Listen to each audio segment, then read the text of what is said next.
This is Pet Life Radio. Let's talk pets.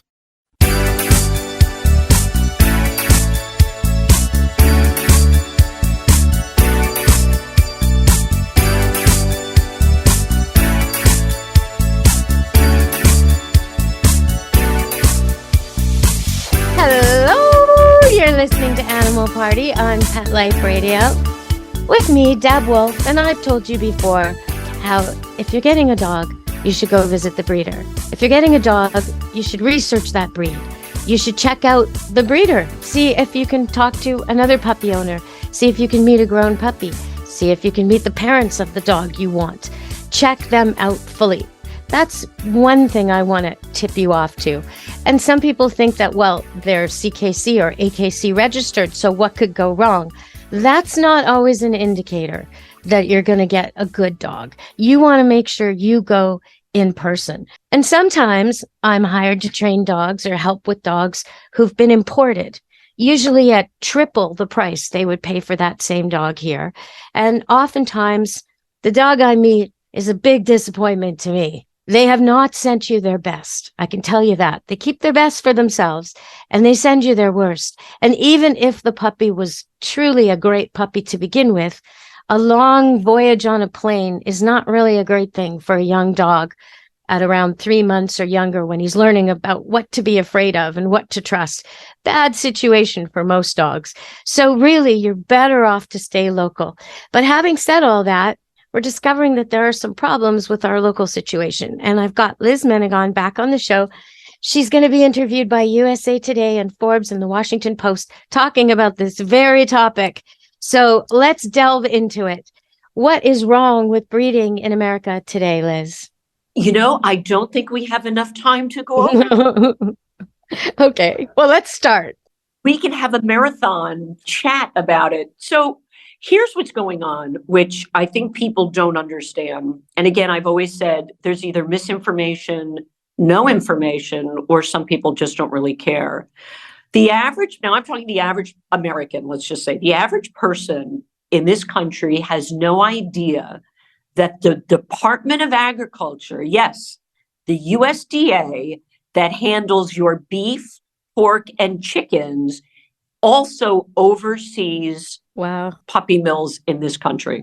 What we eat and our pets are the same governing body. That's a little too close. That's a huge problem. Now, I'm going to assume it's set up that way because puppy mills really started in this country after World War II. When you had a baby boom, money was good, people were moving out, they had the suburbs, they had a picket fence, they wanted a dog. A dog sort of completed the picture. Vets, at that time, maybe you could have had a neighbor, a friend. People with money bred dogs because people didn't have money to feed their own children at one point. So that was a status symbol, being able to breed dogs. My mother got a boxer in the early 50s. They went up to this beautiful home and she had these beautiful boxers that they showed and had a litter. As opposed to the little mutt that followed you home from the market, which is what other people had at the same time. Exactly. So farmers in the Midwest said, wait a minute, we can convert chicken coops and start breeding dogs. So they started breeding, and that's where it really originated. Then you had your neighborhood vet, then that grew, veterinarian care grew, the puppy mills grew, these Midwest farmers. It was cheap. It was relatively inexpensive. They would put an ad in the newspaper. And then someone came along and said, hey, I'm going to open a pet store. How about you supply me with some puppies? And they said, okay. But they didn't really have a far reach. Now we fast forward. Puppies are sold through either brokers or directly to a pet store from a puppy mill. They're put on tractor trailers and they're shipped to your pet store.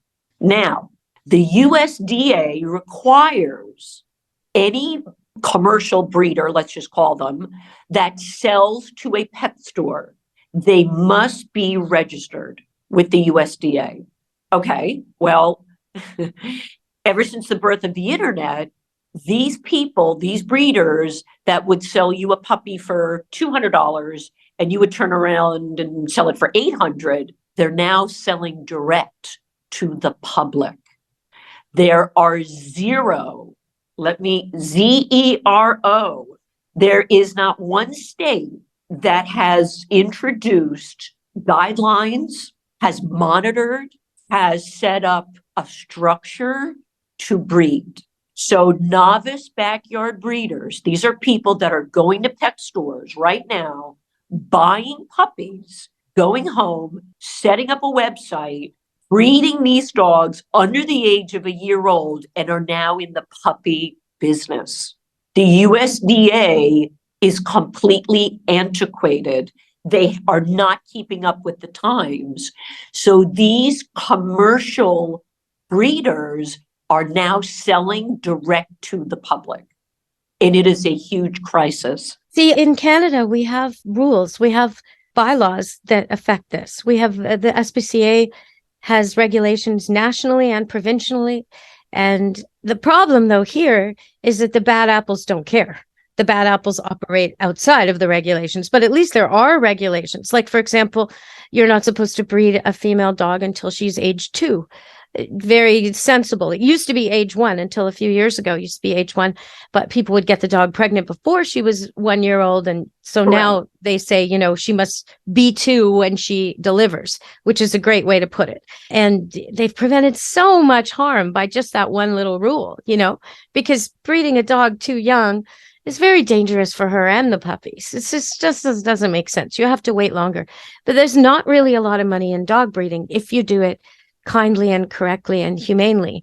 But if you do it this way, the way you're talking about, there can be a lot of money in it, unfortunately. There's a lot of money. And so fundamentally, when you introduce an unregulated, unmonitored way to make money, and I'm talking a lot of money, people are breeding these funky Frenchies and they're selling them for $4,000, $5,000, and $6,000, up to $15,000. When you introduce a way to make money that is unregulated, it is going to be out of control.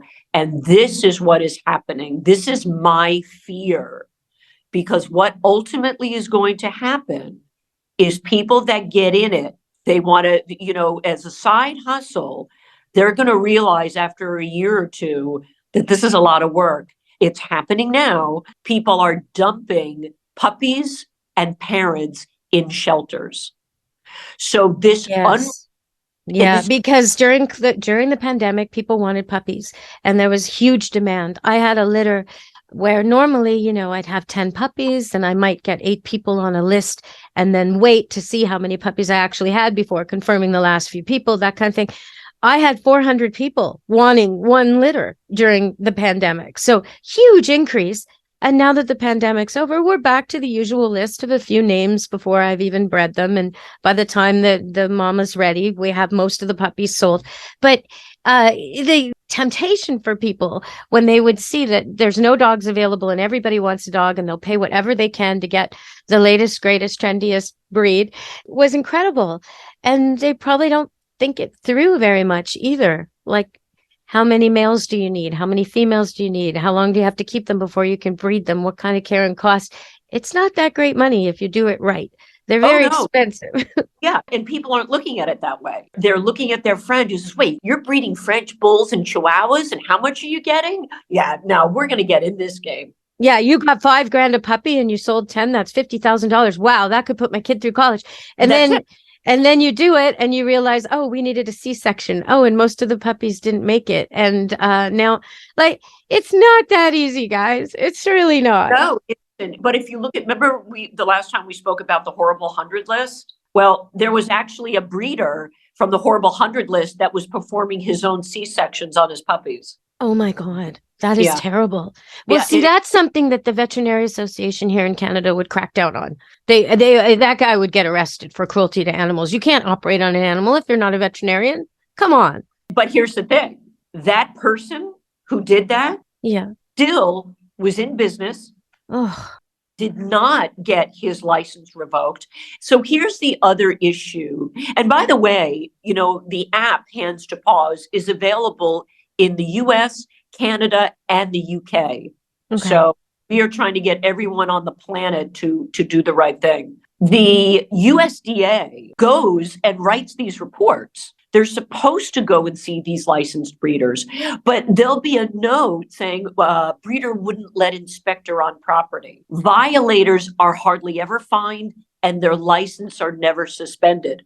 So if that's the case, That's terrible. There's no reason not to do something wrong because there are no consequences. That just tells me they are micromanaging the good breeders. The good breeders who let them come on the property are getting their walls measured and their ventilation and their noise levels, and they're being micromanaged to the hilt, and the bad breeders are being ignored completely. That's terrible. And we don't even do that in this country. In this country, we don't even do that. There's no accountability. So I'm going to go tomorrow to a local pet store and I'm going to buy 4 dogs, eeny, meeny, miny, mo, and I'm going to go home and try to create the coolest looking breeds imaginable and sell them. That is the ultimate goal. The Puggle. The Puggle. The Puggle. Oh, yes. Puppy mill dog. How to get a barker that also has skin conditions. Breed a pug with a beagle. That's how you do it. But it is a lovely disposition dog. Okay, so we have to go to break. We're going to come back and talk about some more mistakes on Animal Party Pet Life Radio with our guest, Liz Menegon. Stay tuned.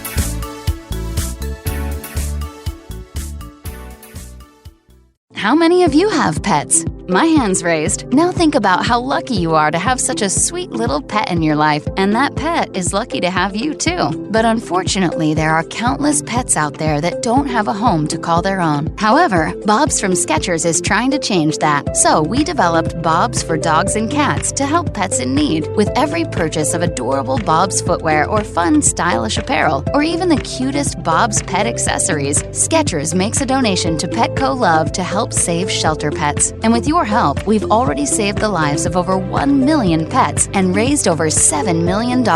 So while you're getting style and comfort with features like Skechers' famous memory foam cushioning, you're also helping to save an adorable pet in need and helping another lucky owner be connected with a future best friend and companion, because happiness is having a loving pet by your side. Find Bob's at a Skechers store, Skechers.com, select Petco locations, or wherever stylish footwear is sold.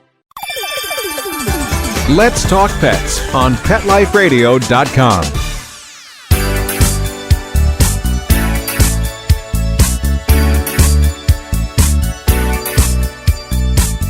Hello! We're back on Animal Party Pet Life Radio with our guest, Liz Menegon. And we were talking about, well, I guess bad breeding, really. And you were just starting to talk about the Puggle. Yes, the Puggle. So the Puggle, so people have to understand what's going on with the designer breeds. The designer breed, the goal is to get that puppy people love. The Pomsky is what people like. That big dog in a tiny package. Exactly. They love that look. So they're going, again, the fuzzy Frenchie, those pocket pit bulls or XL pit bulls. They're looking for that specific dog. It's like coming up with the latest, greatest style of shoes or handbag. It's a commodity. And it will go out of style. It will not be the it dog for very long. And you can't do that to an animal who loves you and bonds to you and wants to be with you for 15 years. Right. Oh, it's out of style tomorrow. I'm getting something else. What are you thinking? Exactly. I just came back from Crufts last week in Birmingham in the UK, which is the largest dog show other than Westminster. And it was interesting because every person that I met with, and it was thousands of people a day, the Brits could not believe we still sold puppies in pet stores. They were shocked. Well, same here. We don't. We don't. There's been rules about that. There's even whole provinces where you can't crop ears or dock tails. I mean, correct. Is America that far behind? Yes. Wow. I mean, I have a boarding kennel and I get inspected by the SPCA, and they have rules and they update them and they change them and they keep them current. And, I don't understand why that's not happening south of the border. Well, because it's Congress. Congress tells the USDA what to do. I personally feel that because of the world we live in, and it's not the 1940s, that the USDA should be removed from overseeing, managing the puppy consumerism, I'll call it, not be a part of it because, again, it's not chickens, pigs, and beef. It's a separate entity. I think at the time, they didn't know what to do with it. It was selling puppies to people. It's an animal. Let's put it with animals. Let's put it with the USDA. That's my initial feeling. I think as time goes on, this needs to change, and it's only going to change at the level of Congress. Congress has to turn around. And here's the thing, because it's antiquated, because the USDA isn't managing what's happening, in the end, it falls on two people, actually three people. It falls on shelter, it falls on the owner, and it falls on the poor pet. It is catastrophic what is happening. And if America doesn't get it together and say, wait a minute, what is happening in my state? Wait, people are breeding dogs and selling them online and shipping them on planes. I'd like to know where the Department of Consumer Protection, if I live in Connecticut and I just got a sick dog from Alabama, how do I sue them? Yes, and there's fraud too. I mean, I've had some terrible situations because every year I place one or two of my puppies in a service kind of role. And I've had situations where I get calls from people who've spent 10 grand or 15 grand for a service dog that never arrived their special needs child. You know, and the kid is waiting. The kid needs this dog to go to school and it's not coming. And they spent all the money they had already and it's just not going to get here. That dog maybe doesn't exist. It's consumer fraud. And that's another thing with these online websites. They look legit. You know, green rolling fields kennels in the heart of Pennsylvania. That's an Amish puppy mill. So, you know, because true breeders, I did a bunch of interviews at an event called Meet the Breeds, which, again, the American Kennel Club does not like Hands to Paws because Hands to Paws is free and the AKC charges you $249 to find you a dog. So they would not let me be a vendor at any of their events.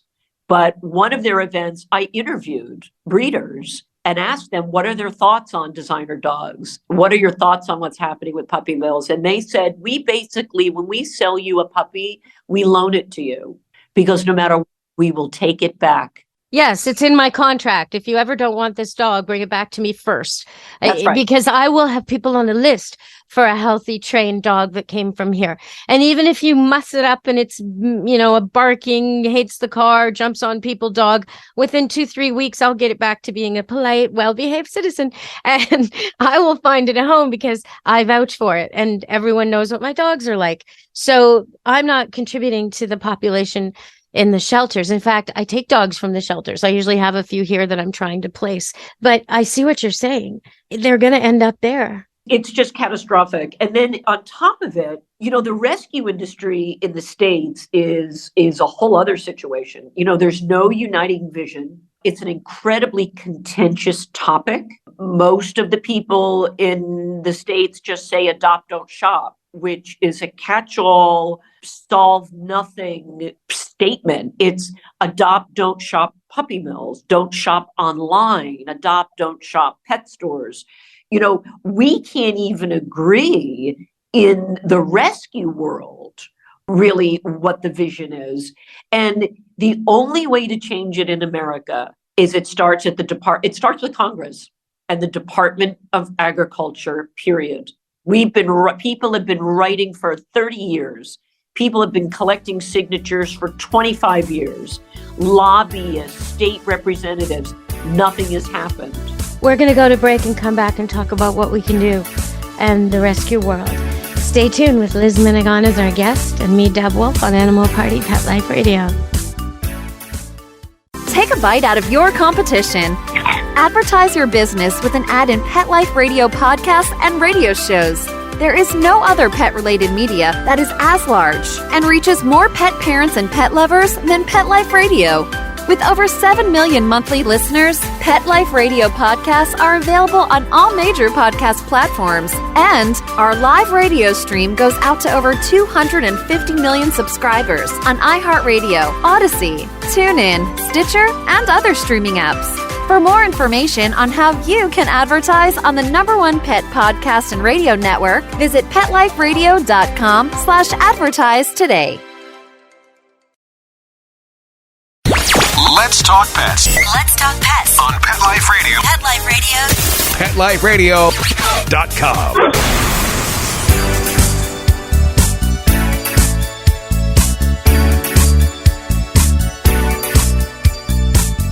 Hello, we're back from the break and we're talking about rescuing.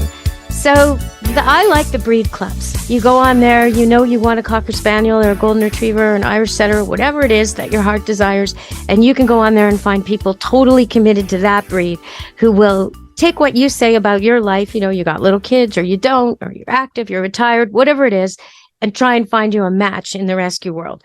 I like that. Are you saying there's a problem with that? Not at all. Breed-specific associations, that's what was coded into the app. That's exactly where we send people. People don't realize, you know, you can get a beautiful retired show dog at 5, 6 years old. You can get a puppy that comes from show parents, but didn't meet the breed standard. My Italian Greyhound, which we've spoken about before, did not meet the breed standard. She was too small. She's the perfect house pet.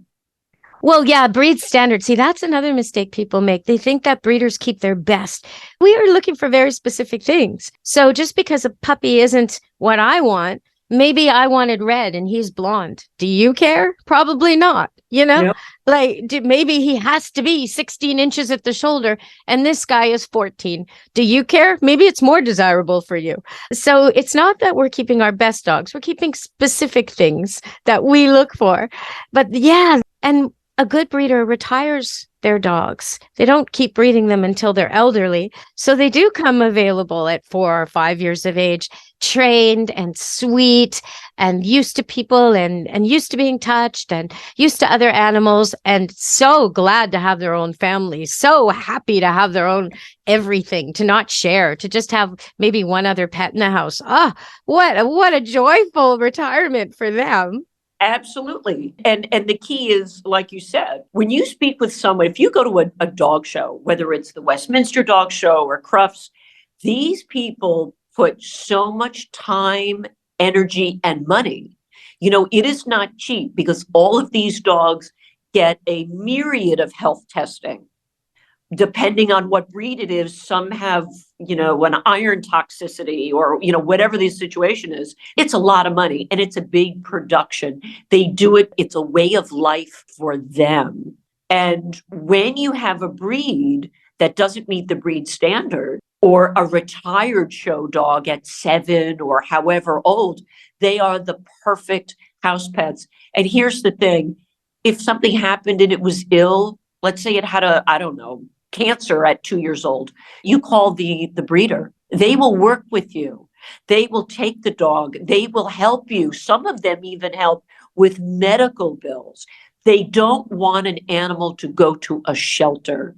So there's a whole different level of responsibility with wonderful breeders who breed for the love of the animal. I understand the show world. It's not easy. There's a whole contentious conversation about German Shepherds in the lower quarters, and it's inhumane. Oh, there's so many things. I mean, King Charles Cavalier Spaniels bred to have small skulls, so then they have all these pain and problems Yeah. lifelong. But bulldogs bred to have big heads, so now they have to C-section all the babies out, and different things that makes you question, what if you love your breed, why are you making it cartoonish? Why are you making it unfit for the functions of life? You know, if it's a retriever, it should swim. If it's a dog, it should not have a skull size and brain size that don't work compatibly. I mean, Yeah. It's very simple. If it needs good hips that work well. Forget about the looks. Function has to come before looks. And I think that's why the public has lost faith in the breeding world. It's hard to think that the breed clubs, the kennel clubs, are reputable and worth respect if they let that go on for so many years, continually giving prizes to dogs that were not even functional. Yeah. And unfortunately, it's never going to stop. I have a very good example. So my dog came from a breeder in Rhode Island. I had to drive up there, saw the parents, the whole deal. And her daughter is a vet. So with the price of my dog, which at that time was $1,100 for an Italian Greyhound, that also was spayed and microchipped when time appropriate, versus a woman I met in New York City. She paid $4,800 for an Italian Greyhound from a now shut down pet store, and it had parvo. Oh my God. That's why we don't let them because they mix puppies from different litters, and then your chances of getting parvo are huge, and it's deadly. It's brutal. So it came from a puppy mill. You could tell by looking at it. I can tell by looking at a dog if it came from a puppy mill or not, believe it or not. I knew it was from a pet store, which is from a puppy mill. The woman who breeds my dog, and my mom has her half sister, she would rather cut her arm off before she would ever let a puppy end up in a pet store. And plus, the breed associations, they have their own bylaws. They all agree that they cannot give puppies away to charity events. They can't sell in newspapers, and they cannot sell online. They agree to that. And if you break that, they all but crucify you. So they hold them to a very different standard. But I said to her, I would love to use your dog's picture and mine as a comparison. Here's a person who got a dog from a reputable breeder. Here's a person who went to a pet store. And honestly, I think she was embarrassed. I think it was shameful. I think she was embarrassed because people were like, well, what did you expect? You went to a pet store. That's not the answer either. Breed shaming people is not the way to go. But it's the story of you went into a pet store. She probably all in, I think she was up to $10,000 in debt that she will now be paying off for the next 15 years. And all of that can be avoided by getting the right breed from the right person, and not, parvo is something that many dogs don't survive.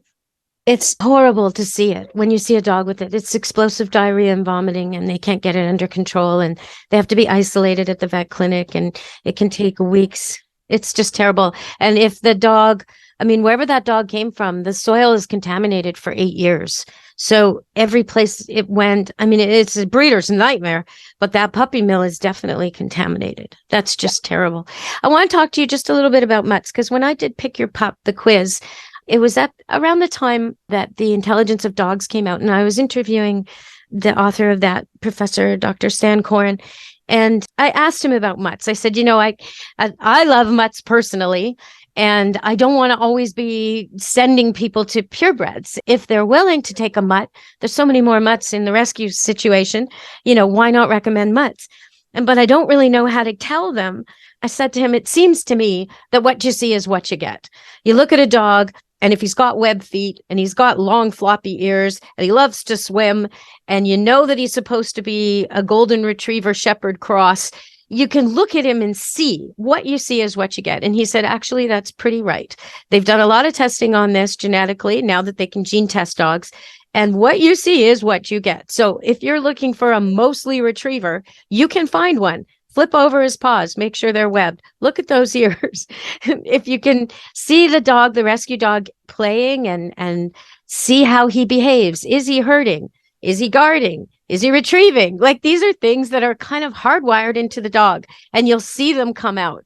So what you see is what you get. If you're looking for a mutt, you can use these quizzes, mine or this app, which is even better, Liz's new app. You can use it and say you get 2 dogs. Say your answer is you could have a pug or a poodle. Well, you could definitely find a mutt that's part pug, part poodle. Say it says you could have a German Shepherd or a Lab. Go out and get yourself a Lab Shepherd cross. You're going to have a great dog with that. A great dog, a great beginner dog, easy to train, easy to own, low maintenance. So you don't have to go purebred. And I just wanted to tell people that. What do you think about that, Liz? You absolutely don't have to go purebred. I have a question. In Canada, do they have a centralized system that all the shelters, no matter what province or where you're from, they can post their available dogs? Is there a reason? Not exactly, but the SPCA's province-wide do that. So I can go on in Vancouver, British Columbia, and look at every dog in every SPCA in the province of British Columbia. And if I was looking for a specific dog, my local SPCA could reach out to an SPCA, say in the next province over in Alberta, and ask them to check their list. And so if I was really looking for, I don't know, a 4-year-old rough collie like Lassie, if there was one in Canada in an SPCA, I could find it. So that's pretty good. Because with the app in the US, because we have it, we have a resource. So we were able to code in, you have a choice. When you download the app, you click the American flag or the Union Jack or the Canadian flag. And then in the US, you have a choice, pure breed rescue. We do not have a choice in Canada for rescue because there was no centralized system. You're telling me maybe I can get it coded through the SPCA. I think so.